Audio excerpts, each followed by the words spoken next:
है आपके लिए। हाँ, इसको पढ़िए क्योंकि ये सब चीज है ना, दीज आर ऑल कैरेक्टराइजेज, क्योंकि कालू वाले भी इसको आर्टेरियो ही पढ़ाएंगे क्योंकि वो एनसीईआरटी में लिख दिया है। बोलो पढ़ो।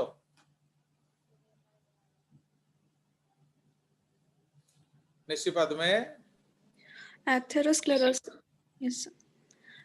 Atherosclerosis, it refers to the deposition of lipids, especially cholesterol, on the wall lining the lumen of large and medium-sized arteries. Such a deposition is called atheromatum or atherosclerotic plaque. Its formation starts with the deposition of minute cholesterol particles or crystals in the tunica intima and smooth muscles. Gradually, these plaques grow due to the proliferation of the fibers and small muscles around it. This results into the reduction of the lumen size of the artery, and consequently the flow of blood is also reduced. In extreme circumstances, these plaques may completely block the artery. The proliferation of smooth muscles occurs because these plaques provide a rough surface to the platelets, causing the release of platelet-derived growth factor (PDGF). Such plaques, if formed in the coronary artery, reduce the blood supply to the heart or may stop the supply due to complete blockage. This may result in heart attack or stroke. समझ में आया? तो अब मैंने कुछ गलत पढ़ाया था आप लोगों को? No sir. समझ में आया? ना No, sir. अब ये जो ब्लॉक हो गया तो इसको भी हमने ठीक कैसे ठीक करेंगे बोले थे, बाईपास सर्जरी करना पड़ेगा। तो उसको हम लोग बोलते हैं CABG, coronary artery bypass grafting. तो जब तक ये प्लाक है, सुनो, जब तक ये प्लाक है आप एंजियोप्लास्टी से इसको हटा सकते हो, ओके। बट अगर आप एंजियोप्लास्टी से नहीं हटाए, PDGF आ गया, तो वो क्या करेगा, उसको स्मूथ मसल्स ले आएगा, ब्लड सप्लाई ले आएगा एंड उसको एक बॉडी का पार्ट बना देगा। सो अब उसको आप नहीं हटा सकते क्योंकि अब वो आपके बॉडी का हिस्सा हो गया है। आया समझ? Now Yes, Abhay Das, you will read. Yes, sir. Abhay Das will read next. Sir, gradually these plaques grow due to the proliferation of the fibers and small muscles around it. हाँ, ये कहाँ से आया बे? ये वाला पढ़ाओ, अभी का जो दिखा रहा हूँ। Yes, sir. Arteriosclerosis, it refers to the hardening of the arteries due to the decomposition and thickening. In the case of arteriosclerosis, calcium salt precipitate with the cholesterol of the forming or formed plaque. This classification of the plaque ultimately makes the wall of the arteries stiff and rigid, and is referred to as the hardening of the arteries. Such an affected artery lost the property of this intention and its wall may rupture. The blood leaking from the ruptured wall may clot and block the pathway of the blood flow. Such a thrombosis or clot formation in the coronary artery may lead to a heart attack or an even death.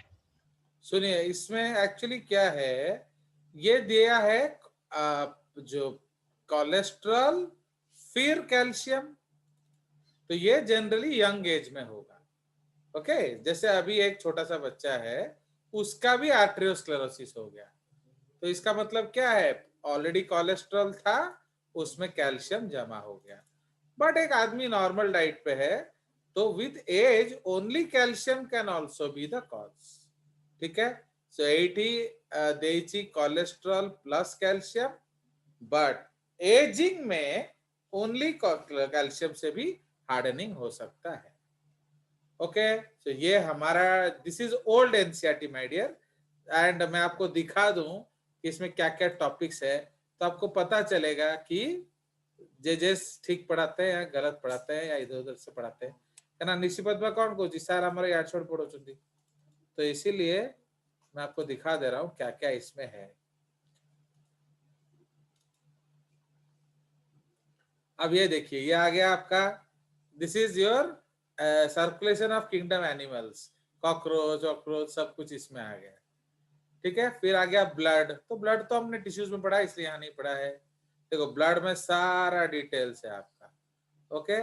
उसके बाद heart आ गया, okay. ये morphology of heart है, ये anatomy of heart है, pace making system आ गया, फिर cardiac cycle आ गया, फिर ब्लड सर्कुलेशन आ गया, ओके, जो सिस्टमिक एंड पल्मोनरी सर्कुलेशन, फिर लिम्फ आएगा, ओके, फिर आपका ये ईसीजी आ गया, पेसमेकर आ गया, फिर पेसमेकर का डिजीज भी है। देखो यहाँ पेसमेकर पे कितना बड़ा टॉपिक है, देख रहे हो, यू सी द पेसमेकर पे कितना बड़ा टॉपिक है, means around 2 paragraphs on pacemaker. फिर डिजीजेस आ गया, okay. So this is old NCERT actually. तो ये ओल्ड एनसीईआरटी है जो मैं पढ़ता था। दिस इज माय बुक, मेरे बाद वाला बुक। मेरा बुक तो इससे भी अच्छा था, ये मेरे बाद वाला बुक है।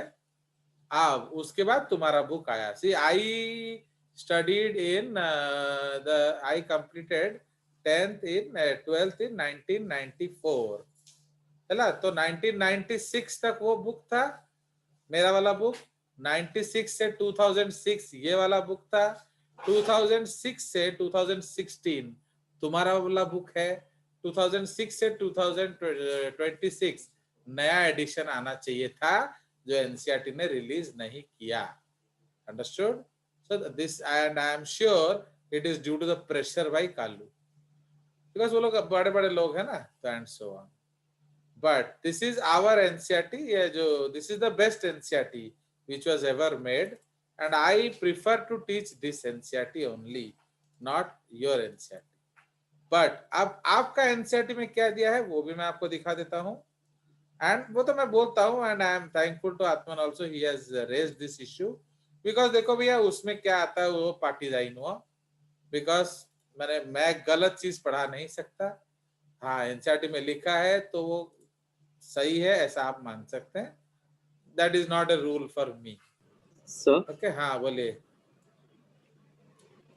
सो उसमें डाउट ये था कि जब सीएडी बोला जाएगा तो हम किसको कंसीडर करेंगे, एथेरो या फिर कोरोनरी, आर्टेरियो? नहीं CAD is coronary artery disease, तो वो सर, दोनों तो हो ये सकता दोनों है, होगा। दोनों हो सकता है जी सर। इट मे बी, देखो दोनों माने, अभी सपोज तुम्हारे एज के किसी बच्चे का है तो क्या बोलेंगे, एथेरो। एथेरो बोलेंगे। बट सपोज 60-70 साल का किसी का है उसका आर्टेरियो, आर्टेरियो। समझ रहे हो कि नहीं, क्योंकि नेचुरल हार्डनिंग जो होता है कैल्सिफिकेशन विथ एजिंग होता है, तो नेचुरल हार्डनिंग जो होगा वो विथ एजिंग होगा। बट जो अदरवाइज छोटे बच्चों में जो प्लाक हो रहा है दैट इज योर, ओके। चलिए good, that's a good question actually. But यहाँ देखिए ये कैड दिया भी है, CAD often referred to as atherosclerosis, ये टोटली रॉन्ग है, okay. CAD is coronary artery disease, it is often related to atherosclerosis या often caused by atherosclerosis बोलने से चलेगा, ओके। देख लो एठी एथेरो देछि, आर्टेरियो भी देइनी, ओके, बट एठी गड़बड़ दे देछि, it is caused by deposition of calcium, ये गड़बड़ कर दिया। Yes sir. समझ रहे हो? बट आपको यही लिखना है स्कूल में, याद रखना, because all your school teachers and कालू टीचर्स उनके लिए यही बेदरगारा है। इसीलिए देखो, इसीलिए it is very very essential for children to read from JJS अगर आपको बायोलॉजी का सच्चा चीज देखना है, बिकॉज स्टोरीज तो बुक में हर चीज लिखा होता है। इसमें तो आर्टेरियो दिया भी नहीं है, वैसे एथेरो आर्टेरियो दे ही नहीं, एटा ही दे दीजिए। चलिए, तो ये जो दिया है इन द लॉन्गर रन दे दिया, बिकॉज सुनो एथेरो ऑल्सो रिजल्ट्स इन आर्टेरियो ना, एथेरो से आर्टेरियो हो सकता है अगर कैल्शियम इश्यूज भी है तो उसको हम मान लेंगे, और कैसे ही बड़े हमें तो कुछ छोड़े दबा। चलिए, so now will go ahead. तो हम लोग का ये टॉपिक खत्म हो गया है, that is your cardiac cycle. Now cardiac cycle के बाद ईसीजी है, तमर लिम्फ इधर दे नहीं होते, डबल सर्कुलेशन है, रेगुलेशन ऑफ कार्डियक एक्टिविटी, तो हमारा इसमें लिम्फ दिया नहीं है तो मैं क्यों पढ़ाऊं, बिकॉज जो एनसीईआरटी में नहीं देगा जेजेएस नहीं पढ़ाएगा। ECG, cardiac cycle, circulatory system, ये थोड़ा सा 2 लाइन दे दिया है लिम्फ में, तो मैं 2 लाइन बता दूंगा हर क्या। चलिए, so this is the case. ना अब हम लोग इन टॉपिक्स को क्लियर कर देते हैं जो आपके बुक में दिया हुआ है। Blood, we have already discussed, okay. नहीं सॉरी, इधर क्या आ रहा है? Formed elements, blood we have discussed, blood groups, RH grouping, coagulation of blood. जैसे आप लोग बहुत coagulation हो रहे थे ना, यहाँ देखिए मैं आपको बता दे रहा हूँ क्या क्या coagulation दिया है। तो जितना दिया है वो हम लोग ऑलरेडी कर चुके हैं। ये देखो, ये सब सारा तो स्टोरी का स्टोरी है, तो इसका इसलिए हम लोग कोई जरूरत ही नहीं है। फाइन, इसमें आपको याद रखना है, एक है फाइब्रिन दिया हुआ है। Fine, this is fibrin, this is thrombin, ये थ्रोम्बोकाइनेज है। ओके, बस, और कुछ अन कैल्शियम। तो इसीलिए बस इतना ही आपका ब्लड क्लॉटिंग दिया है, ये आप पढ़ सकते हैं कि एक्चुअली आमरदेची कोटा factor 1 fibrin, factor 2 thrombin, factor 4 is calcium and factor 12 is FSF। Okay, क्या जो फैक्टर 13, तो that is called fibrin stabilising factor. तो ये जो फाइब्रिन स्टेबलाइजिंग फैक्टर है, ये अल्टीमेटली क्लॉटिंग में चाहिए होता है। क्यों? ताकि वो क्लॉट को स्टेबलाइज करे। ओके, नहीं तो फाइब्रिन इधर उधर घूमेंगे, तो उसको स्टेबलाइज करने के लिए FSF चाहिए होता है। अदरवाइज आपका जो ये सब आपको रिक्वायर्ड नहीं है। ठीक है जी, चलिए। सो इसीलिए अब आपका जो कोआगुलेशन प्रोसेस है, सबसे प्लेटलेट 3 भी अच्छी, factor 3, that is called thromboplastin. तो सबसे पहले क्या होगा, when there is an injury, what will happen? Thromboplastin will come, है कि नहीं? तो थ्रोम्बोप्लास्टिन क्या करेगा? थ्रोम्बोप्लास्टिन जो है वो आपका फैक्टर 2 को एक्टिवेट करेगा। तो फैक्टर 2 जैसे ही एक्टिवेट होगा तो वो क्या करेगा? As the factor 2 is activated, it will become what? It will activate factor 1. Fine? So factor 1 will make the clot. समझ में आया? So this is the basic concept. Now उसके बाद in case of our जो last step, उसमें आपका factor 13 आ जाता है। तो फैक्टर 13 उसको क्लॉट को स्टेबलाइज करेगा, that is called fibrin stabilising factor. तो उससे क्या होता है? टोटल क्लॉट प्रोसेस जो है वो इफेक्टिव होगा। ठीक है, चलिए। So this is the concept of your what, this is the concept of our blood coagulation. तो सबसे पहले फैक्टर 3 आएगा, इंजरी होते ही फैक्टर 3 आएगा। वो प्लेटलेट से आ सकता है तो उसको प्लेटलेट थ्रोम्बोप्लास्टिन बोलेंगे। अगर वो टिश्यू से आता है तो उसको हम लोग टिश्यू थ्रोम्बोप्लास्टिन बोलेंगे। फाइन, नाउ उसके बाद एक बार टिश्यू थ्रोम्बोप्लास्टिन हो गया, तब ये आएगा, ये एक्टिवेट कर देगा किसको? तो दिस विल एक्टिवेट योर, बोलो किसको एक्टिवेट करेगा? So this will activate factor 1. So that is called your क्या? फाइब्रिनोजेन। तो फाइब्रिनोजेन को एक्टिवेट करेगा तो वो बन जाएगा फाइब्रिन। एंड ये जो फाइब्रिन है ये क्या है? ये आपका क्लॉट को स्टेबलाइज करेगा। क्लियर? तो वही चीज हम लोग लिख देंगे इन आवर बुक। ओके, तो उसी में लिख देंगे एनसीईआरटी में। एनसीईआरटी हमारा, यस, दिखा? No sir, yes sir. So अब हम लोग यहाँ will just make a pathway. तो यही आपका ब्लड क्लॉटिंग पाथवे है। बिकॉज जो बड़ा पाथवे बुक्स में दिया होता है वो आप अभी समझ भी नहीं सकते, उसमें 13 का 13 फैक्टर यूज होता है। तो इसलिए अब हमको देखना है, ये है इंजुरी। तो जैसे इंजुरी हुआ तो दो चीज होंगे, एक तो प्लेटलेट्स को पता चल सकता है या फिर टिश्यू को पता चलेगा।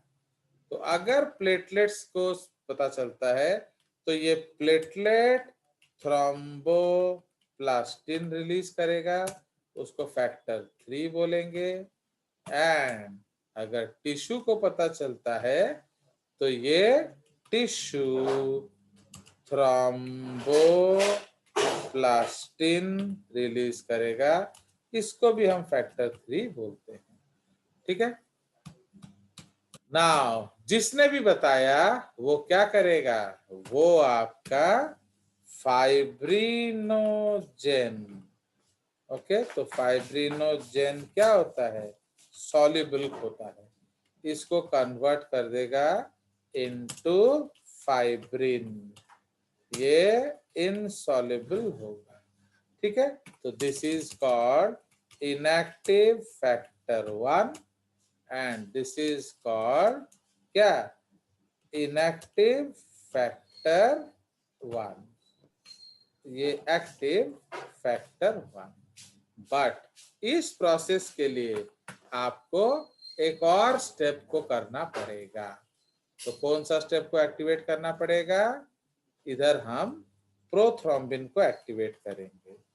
प्रोथ्रोम्बिन, ओके, ये इनएक्टिव है, इसको एक्टिवेट करेंगे क्या, थ्रोम्बिन। फाइन, तो इसलिए प्रोथ्रोम्बिन जो है इनएक्टिव फैक्टर 2 है एंड ये एक्टिव फैक्टर 2 होगा। क्लियर, सो इसलिए ये आपका रिएक्शन है। तो इसलिए जैसे इंजरी हुआ, ओके, जैसे इंजरी होगा तो इंजरी क्या होगा, वो आइदर प्लेटलेट्स को पता चलेगा, तो प्लेटलेट्स फिर थ्रोम्बोप्लास्टिन रिलीज करेंगे, थ्रोम्बोप्लास्टिन क्या करेगा, आपका प्रोथ्रोम्बिन को थ्रोम्बिन कर देगा, फिर थ्रोम्बिन क्या करेगा, फाइब्रिनोजन को फाइब्रिन कर देगा। ठीक है, अदरवाइज यही सेम स्टेप टिश्यू से होगा। फाइन, टिश्यू थ्रोम्बोप्लास्टिन वो एक्टिवेट करेगा एंड फिर थ्रोम्बिन उसको एक्टिवेट करेगा। फाइन, अब ये जो फाइब्रिन बना इसको स्टेबलाइज करना है, तो fibrin is converted to stabilized fibrin clot। Okay, stabilised fibrin clot, तो इसको मदद करता है कौन, फैक्टर 13। इसको हम लोग FSF बोलते हैं, फाइब्रिन स्टेबलाइजिंग फैक्टर। सो आप इसको FSF भी बोल सकते हो। सो ये जो फाइब्रिन स्टेबलाइजिंग फैक्टर है ये क्या करेगा, ये आपका क्लॉट को स्टेबलाइज कर देगा। Fine, so this is the clotting that is discussed in your syllabus. इसको आप लकी-लोरैंड फैक्टर भी बोलते हैं। Okay, this factor is also called as Laki Lorand factor. समझ रहे हो, तो इसीलिए ये हमारा ब्लड क्लॉटिंग स्टेप है। कोई शक, तो आपको अभी इतना ही जानना है, इससे ज्यादा। यस यस यस यस, एक और फैक्टर छूट गया हमारा, दैट इज कॉल्ड क्या, कैल्शियम थ्रोम्बोकाइनेज। यस, इस नहीं थ्रोम्बोकाइनेज तो यही है। थ्रोम्बोकाइनेज क्या है, जो एंजाइम है प्रोथ्रोम्बिन से थ्रोम्बिन, उसको थ्रोम्बोकाइनेज कहेंगे। इसका जो फैक्टर है कैल्शियम, कैल्शियम कैल्शियम फैक्टर है, तो कैल्शियम इज एक्चुअली फैक्टर 4। समझ रहे हो, तो हमें कैल्शियम चाहिए, बिना कैल्शियम के क्लॉट नहीं होगा ब्लड। ओके, नाउ कुछ लोगों का नेचुरली ब्लड क्लॉट करने का टेंडेंसी रखता है बहुत ज्यादा, तो फिर उनको हमें डीकैल्शिएट करना पड़ता है, समझे कि नहीं। तो इसलिए अगर बहुत ज्यादा कैल्शियम होगा तो क्या होगा, वो naturally blood will tend to clot. ठीक है जी, सो ये हमारा हो गया, तो इसको हम सेव कर देंगे आपके लिए। Now will go back to our slide. समझ रहे हो, तो ये आपका टॉपिक्स है। Unfortunately a lot of topics are there to cover. I would have easily covered it, but problem क्या है ना, अभी आपको व्हेन विल बी, मैंने आपका जो स्कूल में आपका मैंने about, so will discuss about lymph और tissue fluid. Now what is the difference actually? Lymph क्या है एंड टिश्यू फ्लूइड क्या है? Lymph is actually not tissue fluid. देख रहे हो कितना ये लोग गलत पढ़ाते हैं, मैंने पूरा दिमाग खा गया मेरा। Lymph is not tissue fluid, very very simple. Okay, तो देखो ये लोग, आप सुनो, आप तुम इस बुक पे बिलीव कर लोगे तो कितना बर्बाद होना है। Atman, today you'll ask daddy, is lymph equal to tissue fluid? Okay? चलिए अब ये किए, सपोज ये हमारा लिम्फेटिक वेसल है। ओके, कट जाएगा ना अभी। ये लिम्फेटिक वेसल है एंड सपोज ये हमारा एक, हम बना लेंगे क्या, विल मेक अ वेन। अब क्या हो रहा है, ये आर्टरी या ये कैपिलरी है बेसिकली। तो अब कैपिलरी से हम जो जाएंगे, because you see we can not send a blood vessel to each and every cell, है कि नहीं? तो we can not send a blood vessel to each and every cell. Then how to communicate with them, how to send them food, how to send them oxygen, how to send them medicines, how to send them hormones, how to send them different factors. So इसीलिए हम लोग क्या करते हैं, वो सब ECF में डाल देते हैं। तो what is ECF? Extra cellular fluid. तो जो फ्लूइड है वो आपके सेल्स के बाहर जो फ्लूइड है उसको हम लोग कहते हैं